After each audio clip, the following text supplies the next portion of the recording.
Welcome to What a Creep, the show with Margot Donohue and Sonia Mansfield, talking about creeps from the past to the present.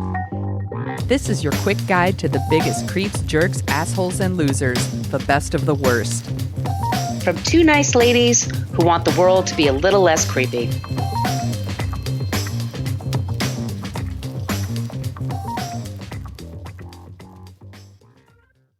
Welcome back to What a Creep. This is Margot Donohue, and my cohort in creepitude, as always, is the amazing Sonia Mansfield. Hey, Sonia. Hello, my friend. Hello, my friend. We are the podcast that talks about creeps from the past to the present. Ooh, we've got a Hollywood-sized creep today. Creep. But before we get to that, if this is your first time listening, just so you know, we always end this episode with somebody who is not a creep or a group of things that are not creepy. You'll understand when we get there. But we're always looking for ideas for creeps and non-creeps. And these are the places you can reach out to us on social media. We have a basic Facebook page. We never check it. It's just where people go to complain about our language. This is your big warning. We use salty language in this program. Fuck yeah, we do. We're the most interactive in our private Facebook group. We're keeping it private. We're keeping it a great place to hang out. So if you're interested, go to What a Creep podcast group, type in, you have to answer a few questions. Please just promise not to be an asshole. And then you can come in and we just talk about creeps. We also talk about pop culture, things happening in the news. Good place to hang out. Other places you could try us are Threads, Instagram, and Blue Sky. All those places you could find us at What a Creep Podcast. And then we have an old-timey email, whatacreeppodcast@gmail.com. And if you would like some stickers, and I ordered some new stickers from Death by Stickers. Yay. I'm waiting for them to come in because I know some of y'all have been asking. We're going to have some stickers to send out. Wherever you are on the planet of Earth, if you're interested, just send us an email with your address and we'll get them in the mail to you. Sonia, do you want to tell them about the website? Yeah, I do. Go to whatacreeppodcast.com and it's everything you want to know about the podcast, but we're afraid to ask. You should never be afraid to ask. But We're approachable.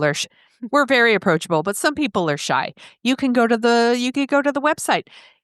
We list all of our past episodes on the website, and you can open up each of those little blog posts and you could see our show notes. Because guess what? We source everything we're doing. We're not making this stuff up. We're not just pulling it out of our butts, as they like to say. So go there if you're looking for a deeper dive on any of our creeps. Fabulous place to start. We also have our merch shop where you could get t-shirts and tote bags and maybe next year gear and all of those things. Do that. And there's a link to our Patreon. You want to tell them about that, Margot? Yes, Patreon. Today we are on are we in our 26th season? Double check that for me. It's 26 or 28. I forget. It's one or the other. But we're in the multiple 20s with the seasons here. The first 9 seasons are on our Patreon wall. Yes, and there's some great episodes there. And we also put out 2 bonus episodes a month. In those bonus episodes, Sonia and I talk about bite-sized creepage. We talk about things that are happening in the news, just little dribs and drabs of things. And you get to see our pusses because we not only do an audio version, we do a video version. So you can see what we look like when we're just talking shit. It's super fun. I recommend. And I want to thank Miranda for being the newest member of Patreon. Thank you. Thank you. And I owe you money, Sonia. Sorry. I will get that to you. Also, another way you could support us, though, if money's tight, and we totally understand that, if you could leave us a review wherever you get your podcast, be sure to subscribe. But if you leave a review, that would be amazing. And we've gotten some great people that have left us 5-star reviews in iTunes, including May Dinny. And we have 1335SJ.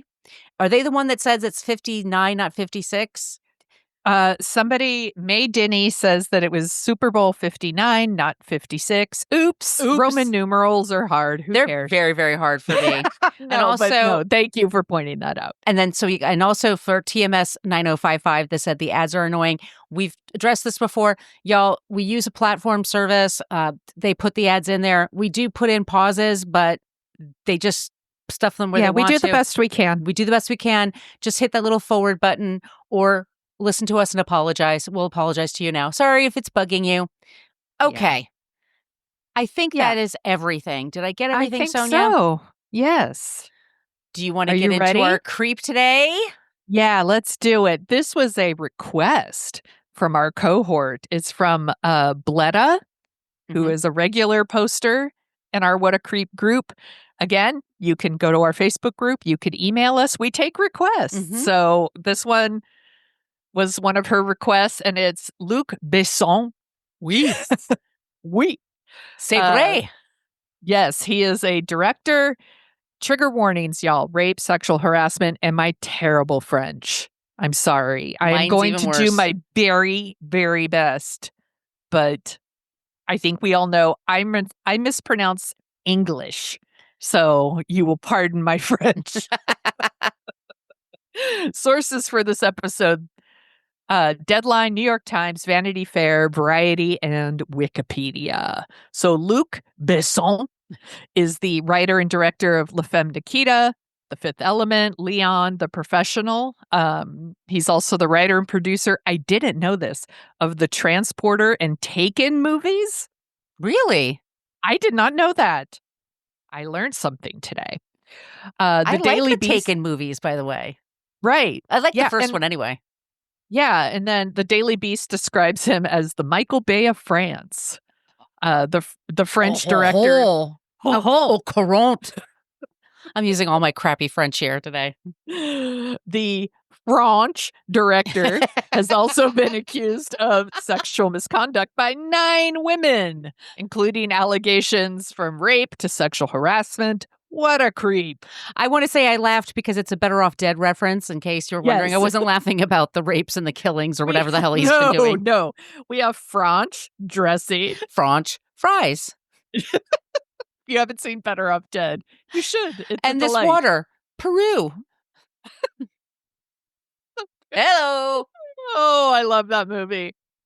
We're going to start at the beginning, but actually, let's start with this. Have you seen these movies? These The Professional? Nikita, the Professional, Fifth Element. Have you seen any of these? Of course. I think they're great movies. I mean, The Professional is creepy as hell for a lot of reasons, and I felt that way back then, but it's even more so now. It's really creepy. True dat. I am in the minority in that I saw The Fifth Element and really didn't like it. And everyone I was with loved it. And I was like, I don't like this. And people love The Fifth Element. And I'm still like, it's not for me. That's okay. I don't know if you heard this story, but the guy that played Chewbacca, who did the Peter Mayhew. Oh, yeah. He did a podcast about 10 years ago, and he was doing an interview, and he had worked on a film with, God damn it, the limey, Terrence Stamp. Yes. Terrence Stamp. And he was telling him that it was in a movie. There was going to be a movie with Natalie Portman. And Terrence Stamp, like, oh, you mean that chick from The Professional? I quite like her. Yeah. She was a child, by the way. Yeah. Yeah. We're going to get into that. But we're going to start now at the beginning. So Luc Paul Maurice Besson was born March 18th, 1959 in Paris. His parents both worked as scuba diving instructors for Club Med. What? Yeah. So they used to he used to travel a lot with them to different touristy resorts in Italy and then known as Yugoslavia and Greece. His family returned to France when he was 10. They got divorced. They remarried quickly to other people after. And no more scuba diving? No, he was super into scuba diving. I think that'd be amazing. But, yeah, he said that when he talked about his parents' divorce, he said, there's 2 families and I'm the only bad souvenir of something that doesn't work. And if I disappear, then everything is perfect. The rage to exist comes from here. I have to do something, otherwise I am going to die. That's how he talks about. Yeah. Oui. So Quel dommage. he did love scuba diving and all of that. He was, when he was growing up, he was really wanting to be a marine biologist. That was something. Like Jacques But he Cousteau? but he also really loved writing really long adventure stories. But he didn't show them to people. It's just something he loved to do. And I also was like that as a kid. I would say I was writing my quote unquote plays. They weren't plays. It was really just stories. And I never shared them with people. No. So a few months after high school graduation, his stepfather actually arranged for him to work on a film crew, like a short film was being filmed in Paris, and he got a job working on the set. And when he got home the next day, he told his mother, I am not going back to school. I'm going to work on movies. And he packed his things and like split head for working in movies. When he was 18, he applied. This would have been 1977, by the way. He applied to the French National Film School, which it's called like La Femis. And in an interview with the administration for that, they asked him, like, what directors do you most admire? And he said Spielberg, Martin Scorsese, and Milos Forman. And they were like, that's enough. I don't think you belong here. Oh, it's too And I'm like, popular?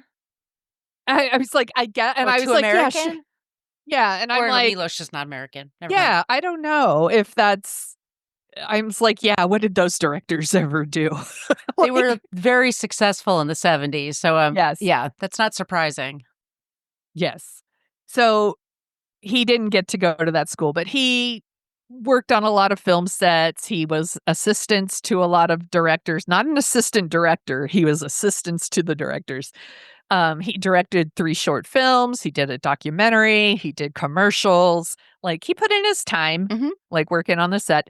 And he started his own production company and things like that. And then in 1988, his like third movie is this movie called The Big Blue, which played at my theater. And it was like it has Jean Reno from The Professional, like one of the first ones he was in, and it also has like Rosanna Arquette. And I remember I was like, "Ooh, it has Rosanna Arquette." I didn't like the movie, but it definitely has fans. It's like a love story between this man and this woman, and the man is like a deep sea diver, like they call it free diving, where it's like this deep sea diving, but where you're not a scuba diver. You're like holding your breath the old fashioned way. Yeah. It played at the Cannes Film Festival. Critics hated it. It was totally panned, but it was a huge hit in France. Like people loved it. Is it a sexy movie? I don't remember it being sexy. Okay. I'm just trying to figure out. It's French and it's controversial, so all I can think of is like it's got nudity I wouldn't say it was controversial. It just made a lot of money, and critics were like they just thought it was not very good. But people, whatever. Like critics don't like Armageddon. It made a shit ton of money. True. What are you gonna do? Armageddon it. Armageddon it. So that puts him on the path to things like he does La Femme Nikita in 1990, and La Femme Nikita is really good. If you haven't seen it, there's an American remake too. John Badham directed it with Bridget Fonda. Yeah, they're both like really good, really movies. entertaining. Yeah.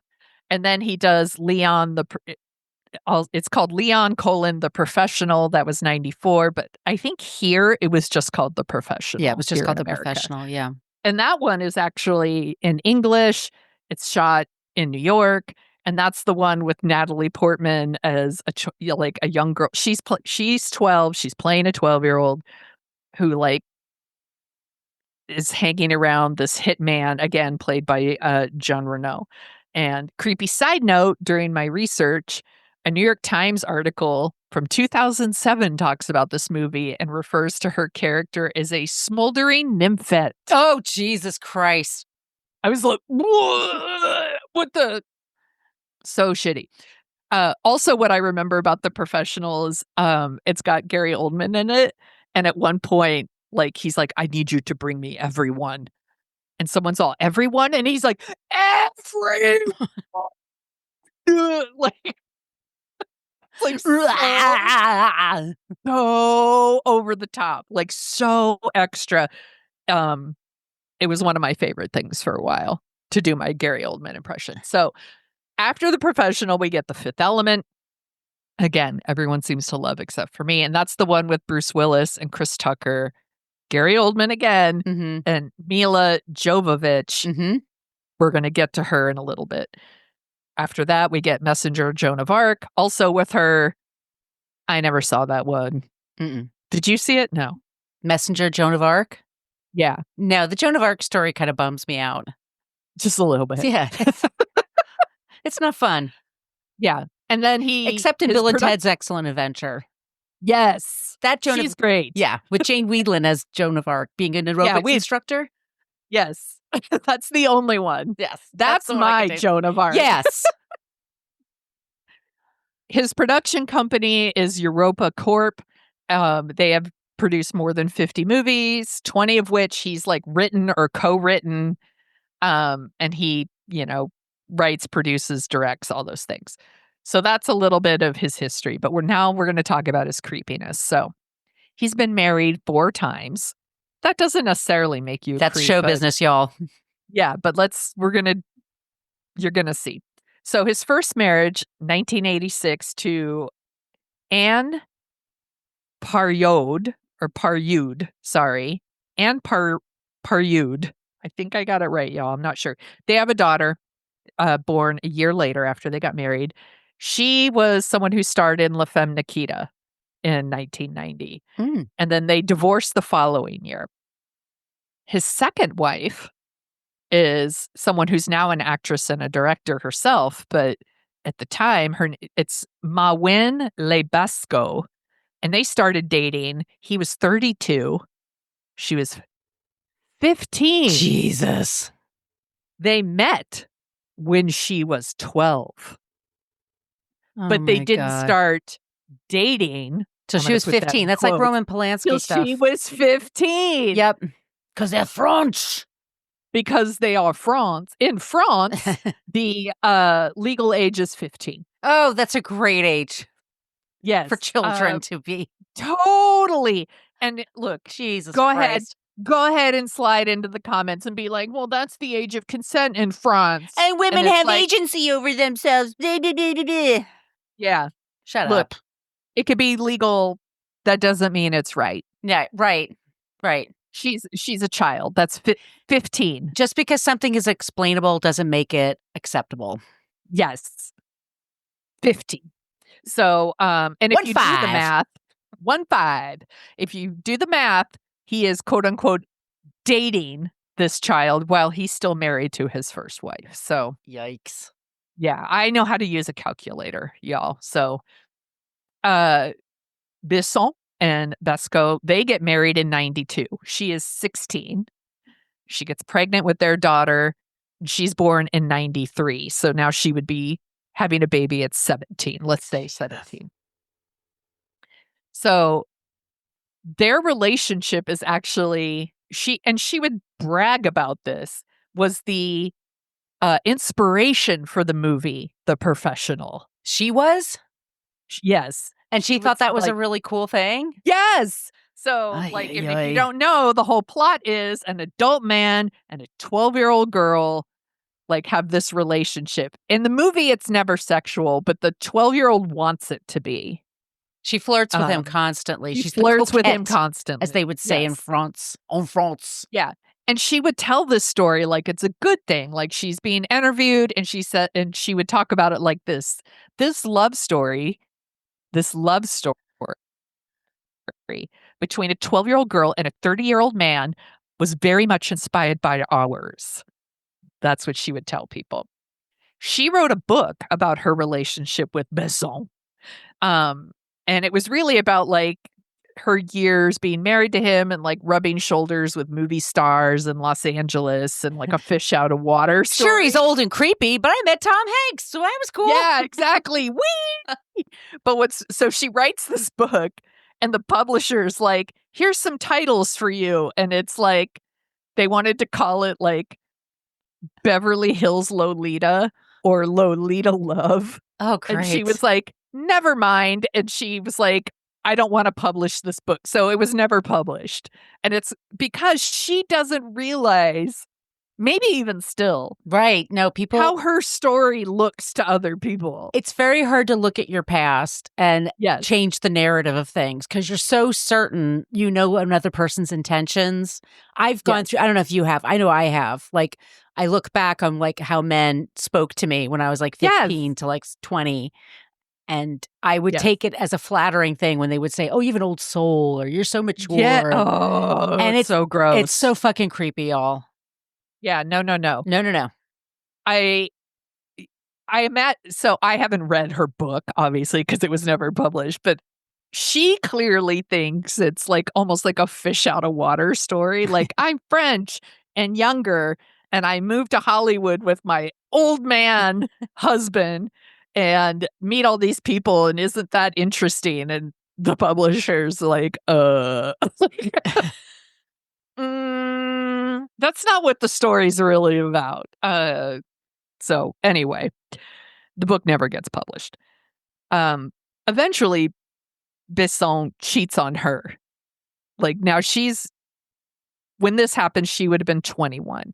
So he starts filming The Fifth Element. He cheats on her with the star of that movie, Mila Jovovich. She was 19. Mm-hmm. Old lady. Yeah. Wasn't she married on Dazed and Confused? She married her co-star when she was 17. Yeah. Yes. I know a lot about Mila Jovovich. Yeah, she's beautiful. Oh, she's gorgeous. And she had an album. Gorgeous. And and a friend of mine worked on the publicity for it, and they said she was a real sweetheart. I remember the video for it was called The like Man the Who Fell. or The Gentleman Who Fell or something. And supposedly catchy. she did a show in LA for like celebrities, like it was like an influencer, like we would say it now. And Shannon Doherty was in the front row and laughed at her the whole time. True story. Sorry, Shannon. Not nice. Yeah. Not nice. She had a bad reputation. She got better, but yeah. Yeah. 90s Shannon was rough. Yes, she was rough. Yeah.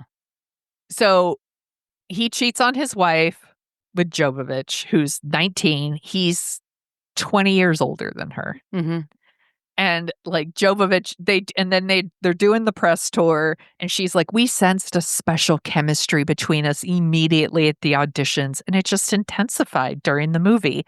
And it's like, girl, he's married and he's 20 years older than you. I mean, I don't doubt it, but once again, it doesn't make it okay. And it's exactly. Yeah. Exactly. And also he should know better, but he doesn't, because that's what he does, right? People tell themselves they can't fight the force.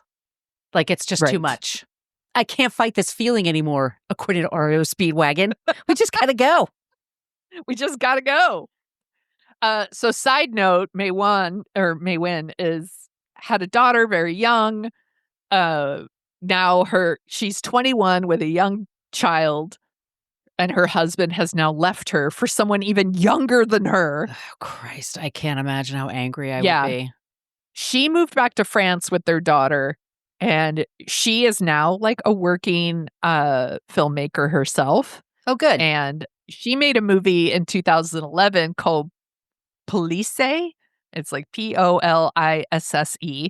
And it's about a photographer. She's playing the photographer who's assigned to a child protection unit that tracks down pedophiles and rescues sexually exploited children. I wonder if she has something to say. Good for her. It might be a really good movie. Yeah. I haven't seen it.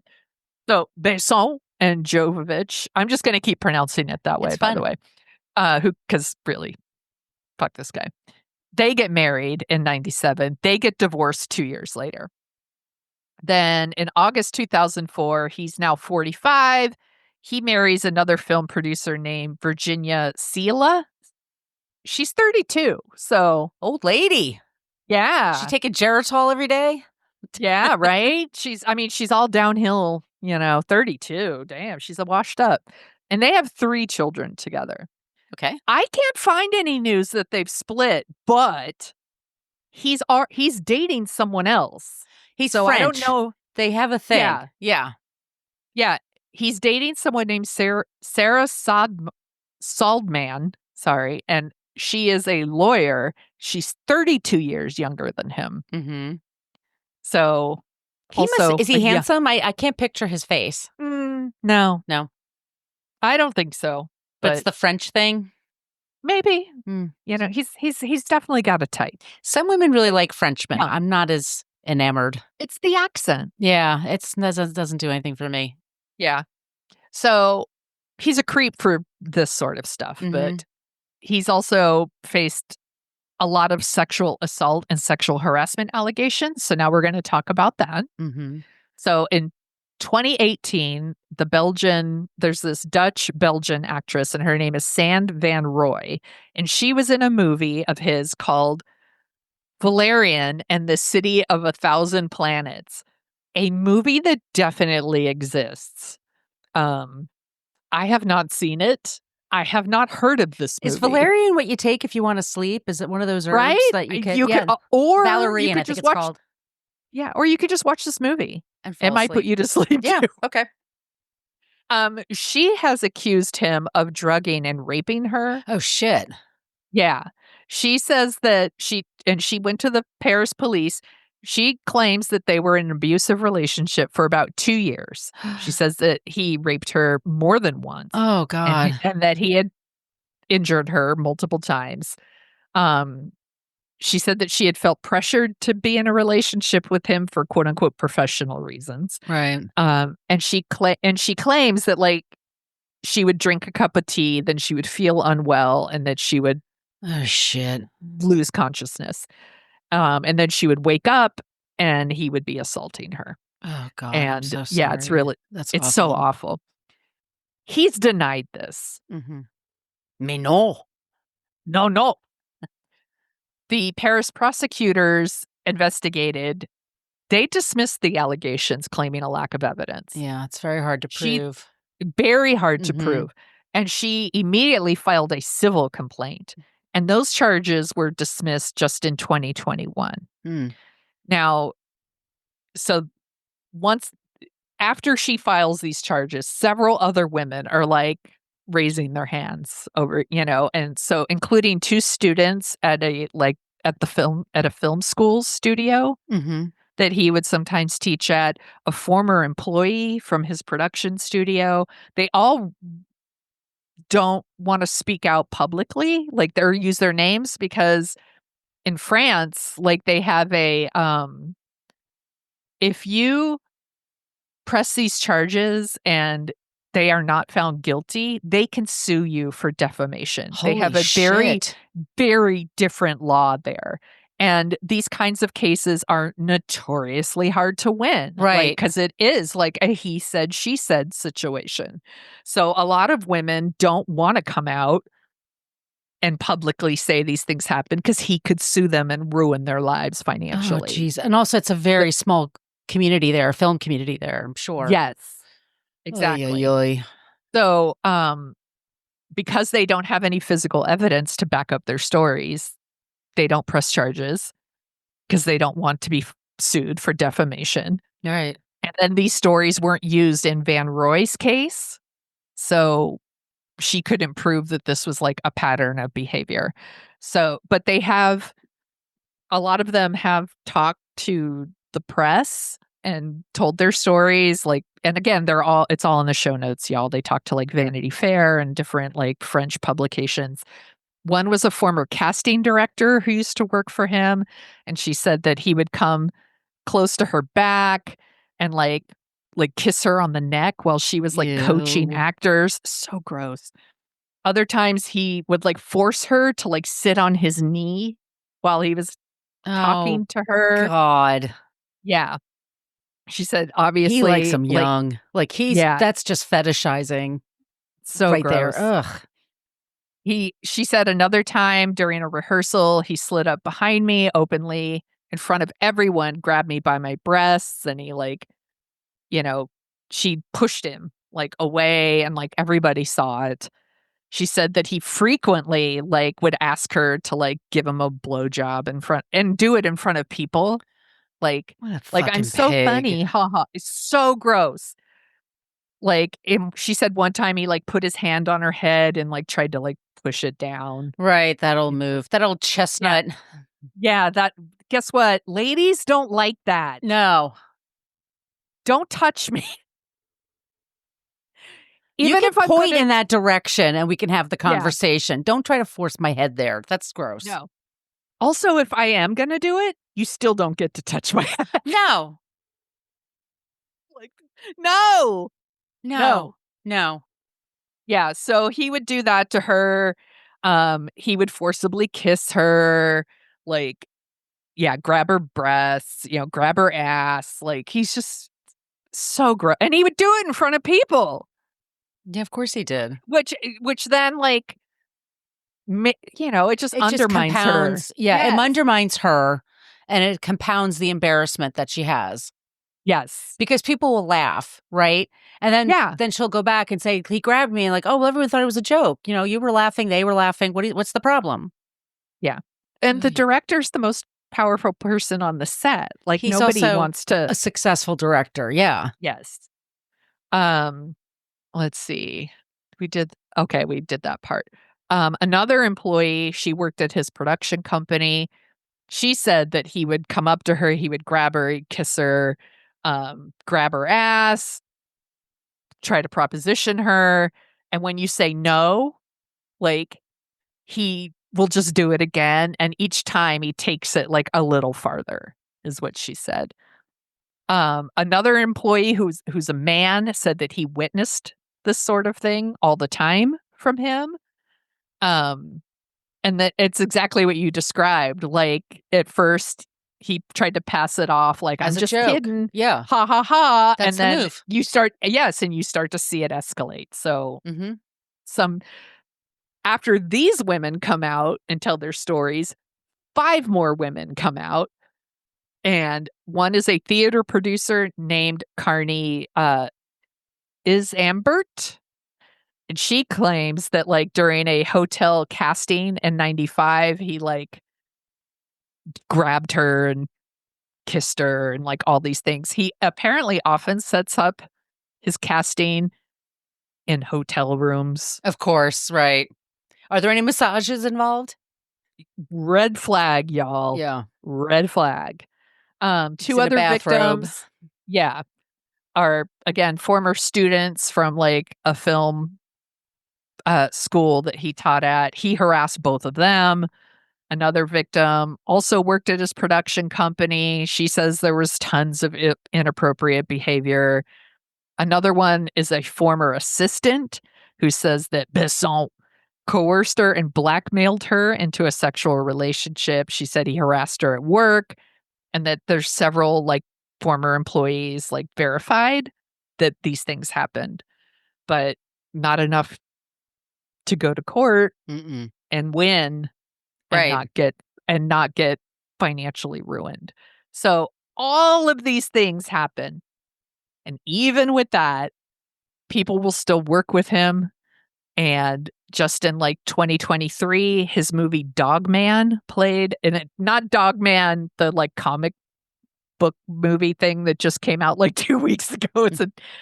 There's, like, I think that's called, like, Dog Police Dogman or something. I don't know. Some kid movie just came out. This is not a kid's movie.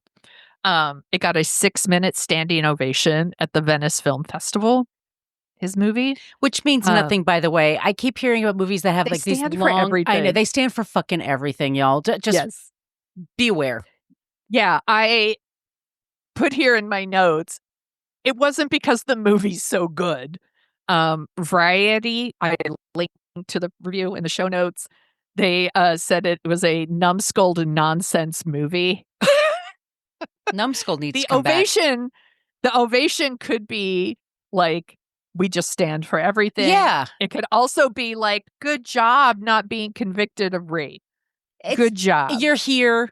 I'm all dressed up. You're all dressed up. It's a fancy.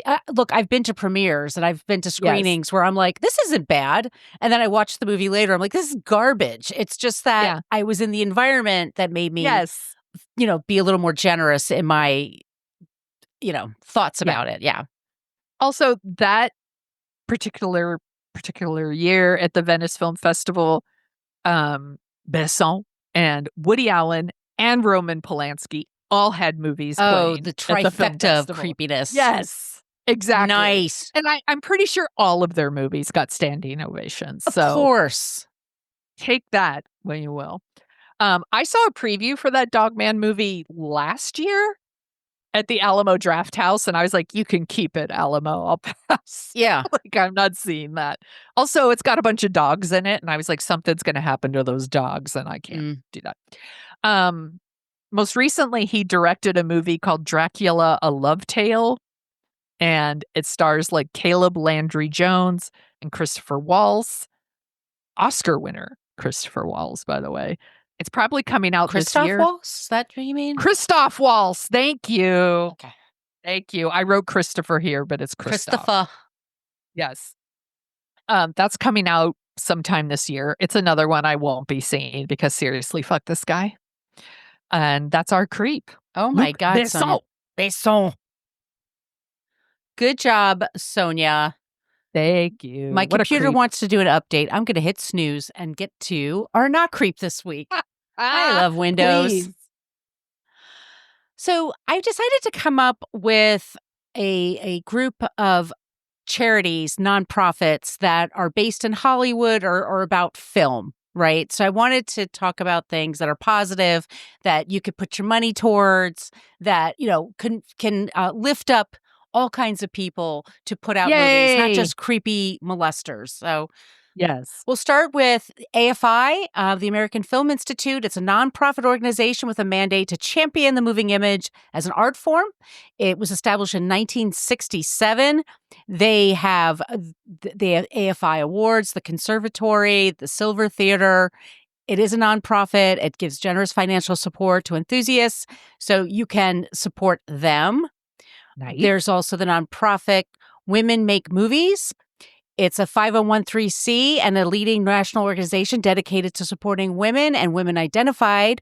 It's a documentary directors and producers. We believe the film industry must truly represent the full diversity of our world, and that diverse filmmakers should be able to win acclaim and build long-term careers.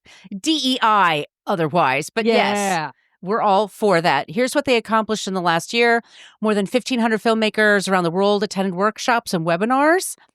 Through their support, filmmakers raised more than $45 million for their projects in the last 5 years, $9.8 million just last year alone.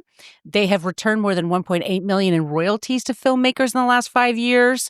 They've had 20 women-centered filmmakers were eligible for and ran for campaigns at the 2024 Academy Awards. 3 were nominated. It's 11 art filmmakers were nominated or won Emmy Awards, including releases TikTok Boom. Oh, yeah. So it's a nonprofit you can donate to. Click on that, especially if you're a filmmaker and you're looking for some money for your projects. Give it a whirl. See what happens. There's the PANO Network, PANO. They champion inclusion in film, TV, and media by connecting underrepresented creators with influential networks, valuable resources, and career-changing opportunities to impact meaningful change in the industry. This was formerly known as the NYC Women Filmmakers. It was formed in 2015. Out of need, seeing a lack of women on set and at work, founder Sydney Hugh sent out informal invite to her network. The first meeting of 15 women grew as more women had reached out to friends and colleagues. And now, after 7 years, 6,000 members and 150 free events later, here they are.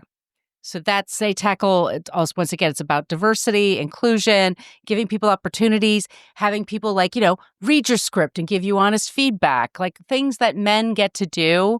They get to create their communities, their groups, their pals that they hang out with. This is helping women create that for themselves. That's awesome. Which is awesome. And then I think I'm going to there's a couple more. Here we go.